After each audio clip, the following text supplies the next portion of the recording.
अमरावती जिल्ह्यातील शेतकरी दुहेरी संकटात आहेत। अमरावतीमध्ये पावसानं ब्रेक घेतलाय। सोयाबीनच्या बोगस बियाणामुळे दुबार पेरणी भर पावसाळ्यात शेतकरी सिंचन करून सोयाबीन आणि कपाशीला पाणी देत आहेत।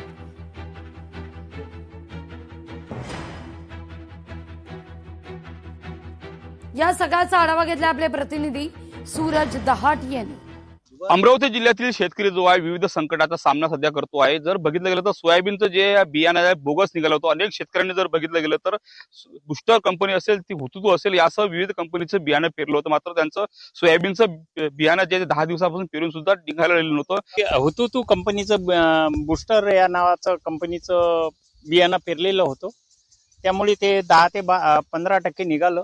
त्याच्यानंतर दुबार पेरणी केली। दुबार पेरणी करूनही आता पाण्याचा म्हणजे 7-8 दिवस झाले पाणी नाही आहे। त्या कारणानं आम्ही ठिबकचं म्हणा का स्प्रिंकलरचा उपयोग करत आहे।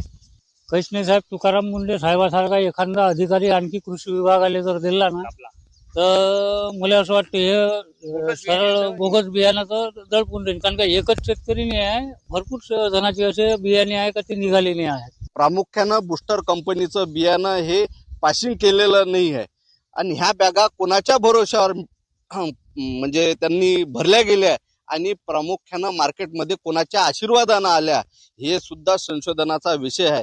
कास्तकाराचं नुकसान होऊनच राहिलं, कास्तकार इकूनही मेल्या चालला।